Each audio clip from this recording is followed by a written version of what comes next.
Hi guys, so although I don't really have any goals for 2021 in terms of reading or anything really, we're taking it really slow. We're not going to do anything, we're just going to see how it goes. I do have one kind of challenge that I wanted to kind of, well really it sparked from about halfway through last year, and I did a big haul about these sort of books. I've had a lot of encouragement from some friends that I watch on BookTube and Instagram and stuff like that, and that is to read more classics. So the stack I've got here are a bit of non-fiction, a bit of fiction. They're on the smaller side generally because I feel like that'll be a sensible way of kind of easing me into something that I don't tend to read too often. And they're all kind of, I mean the majority of the fiction ones are kind of gothic fiction. I feel like that's a nice gateway for me to go into because I like that sort of vibe. But yeah, it's just a little bit of a mix actually. So I've got 8 of those here. I'm just going to talk through the books that I would like to get to. I don't know how I'm going to do it. I don't know if I'm going to just have 1 month where I burn through a lot of them, or if I'm just going to pick them up here and there throughout the months. That'll probably be the most sensible idea, but we kind of see how I gravitate towards this kind of challenge. So the first one is one I'm currently reading, and that is Down and Out in Paris and London. This is like an autobiography of his life during a time where he was very poor and destitute, trying to find work both in Paris and in London. I'm not very far into it at the minute. I'm only on page 12, chapter 3, because I thought I'd be able to finish it by the end of 2020, specifically for the Clear Your Shirthon reading challenge that I was taking part of in the last 2 months of the year, because of the size. But I was definitely kind of blindsided because it's more dense than I expected. I knew it was going to be a denser read generally because it's obviously a lot of hard-hitting truth, like him in his poor days, so obviously it wasn't going to be a nice kind of read, but I thought I'd get through it quicker, and I've actually not really been picking it up of late, which sucks. So I'm going to take it to work and have it as my lunchtime book, just so that I know that I am reading. Like, I have nothing else to do during my break, so I kind of have to read, if that makes sense. I know that doesn't sound like a very good way of trying to market it, but I'm hoping that will help me to get through it throughout January, maybe into February, depending on how slow I get to it. But I think usually it takes me about 50 pages to get into something. I mean, as this is non-fiction, it might take me a bit longer, but I'm hoping after I get into the pace of it, I'll enjoy it. We'll see. So that is one of the classics that I'd like to get to. Some of these I don't know if they count as modern classics or what, so I'm not even going to just like distinguish between the two. You guys might know more than I do. I'm a bit of a novice. Next one here, as I say, I've got a haul of quite a lot of these books and other things, so I'll link that in the description if you want to see what other kind of gothic classic literature that I picked up a couple of months ago.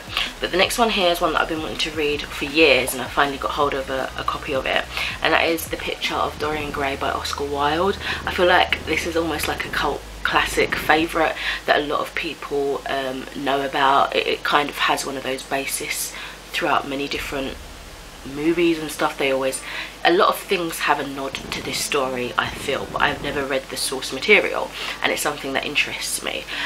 So what I know about it is we have this very vain man called Dorian, and I believe he commissions a painting, like he gets an artist to paint him, and I think he makes a deal with the devil so that he stays young and beautiful forever, but the picture ages, and I think it's got all his like evil doings and stuff and his age going into it. I don't know how it ends, but I'm looking forward to try this one. And again, it's a very small book, so hopefully this one being fiction I get into it a lot more. But again, I don't know, because classics, the way they're written is very different to what I'm used to, so obviously that'll take me a little while to get into. Then we've got another one.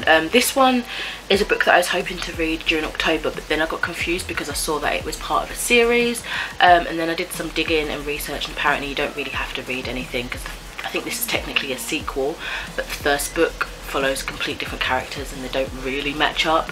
But people say if you do end up going in just reading this and you want more back history of the world, then you can go back, but a lot of people are saying the first book isn't that great, so I don't know.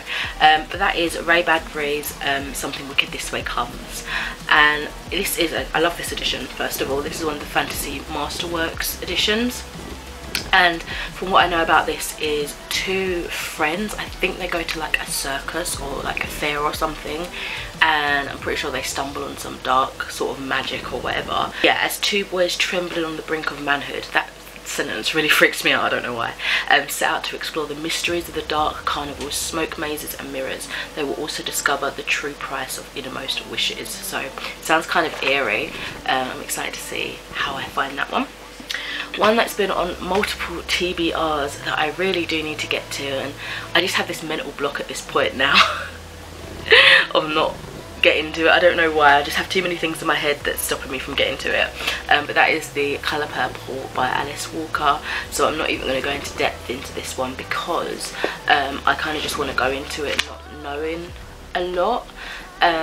But it is a book that I really want to read. This is actually my mum's book. I remember when she was looking around for an edition, and for some reason we couldn't find one for ages. I think at that time a lot of kids in the UK were studying it for English, and so all the editions were like out of stock, but then we found one in Waterstones, and I don't know if she ended up reading this or what, but she said that it was a book that she loved when she read it originally, and so I've kept it.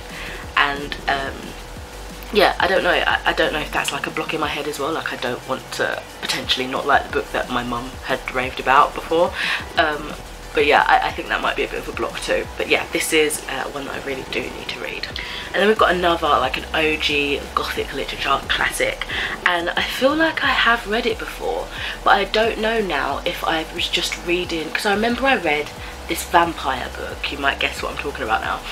I feel like I read this vampire book years and years ago, and I think it just mentioned this in passing, but I have this very vivid memory of reading it, so I don't know if it just had a lot of talk on this book that I thought that I was reading it, like when I think back to it, or if I actually had read it. But I don't own a copy other than this, so I don't know if it was a library edition or what, but I really don't feel like I've read it, but at the same time I do. It's really weird. It's like my memory is split into two different avenues of what it could have been. It's so bizarre. But I definitely have seen like interpretations like on movies and TV shows and stuff like that, and that is of course Dracula by Bram Stoker. Everyone knows what this is. It's like one of the OG. I don't think it is the OG because I think Camilla's the first vampire story, if I remember correctly, which I've not read that one either. But this, you know, everyone knows about Dracula. I've got a really nice edition as well that got gifted to me for my birthday last year.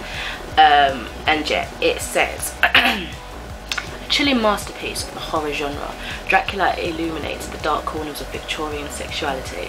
When Jonathan Harker visits Transylvania to advise Count Dracula in a London home, he makes a horrifying discovery.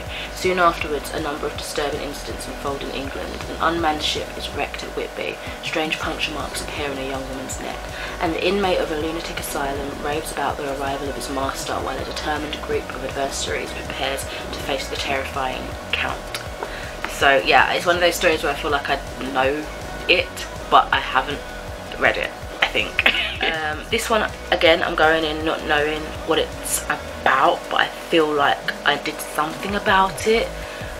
This is another memory. Okay, so when I did drama in school, I was very shy, so it was always a very painful experience.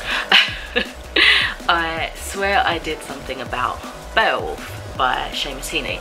When I think about it, I think I'm mistaking that for Bluebeard, I think.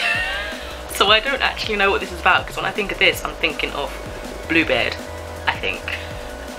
But this is just like one of those sort of epic poems. I really don't know what it's about. It doesn't have any information inside it, so we'll see how I get on with that. And then we've got another one here, which is something that has been adapted into a movie, and I haven't watched it because, well, I don't really have a reason. I think when it came out I was kind of young and I didn't really want to watch it, but now I'm more interested in like history and shit.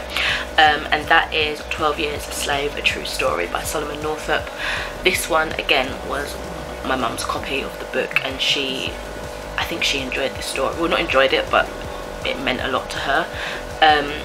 So again, I think that's just in my head, knowing that it's going to be a difficult read, and also knowing that my mum liked it. I don't want it, the possibility of not liking it. I don't know. But yeah, this is about Solomon Northup, a successful violinist, is kidnapped and sold into slavery.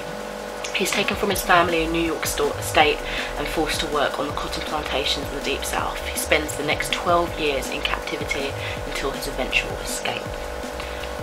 Yeah, I think this is going to be hard hitting. I don't know. I think it's going to take me a while to read. So yeah, a lot of these are hard hitting. like a lot of the non-fiction ones. And then a book that I got last year, I believe, was Ain't I a Woman? Black Women and Feminism by Bell Hooks. So last year I read Why I'm No Longer Talking to White People About Race by Remi Eddo-Lodge, and I believe she either mentioned this author, yeah, I think she mentioned this book in it, and I wanted more about black feminism. I wanted something more focused on that because that was one of the points that interested me in that book, and so I picked this up, but I hadn't got around to it yet. So it is literally just about black women, feminism, the link between how modern feminism is very white centered and doesn't reflect those of people of colour and stuff like that. So yeah, I think it'd be a very interesting read. It just says, in this classic study, Bell Hooks examines how black women from the 17th century to the present day were and are oppressed by both white men and black men, and by white women. Illustrating her analysis with moving personal accounts, Ain't I a Woman is deeply critical of the racism inherent in the thought of many middle-class white feminists who have failed to address issues of race and class. While acknowledging the conflict of loyalty to race or sex is still a dilemma, Bell Hooks challenges the view that race and gender are two separate phenomena, to insist that the struggle to end racism and sexism are inextricably entwined. Fascinating. So those are the 8 books, the 8 classics I would like to challenge myself to read throughout 2021. I really feel like I want to be a bit more like well read in terms of like fiction that had inspired so many of today's fiction that I love, but also non-fiction that almost revolutionized the way people think today or contributed to something like a historical event and things like that. I just think it'll be good for me personally to read these things. So let me know if you read any of these books that I've talked about today, what your thoughts were, if you have any recommendations based off of these books or other things that you might think I might appreciate, enjoy, learn something from. I would love to know. Thank you so much for watching this video, and I'll speak to you in another video soon.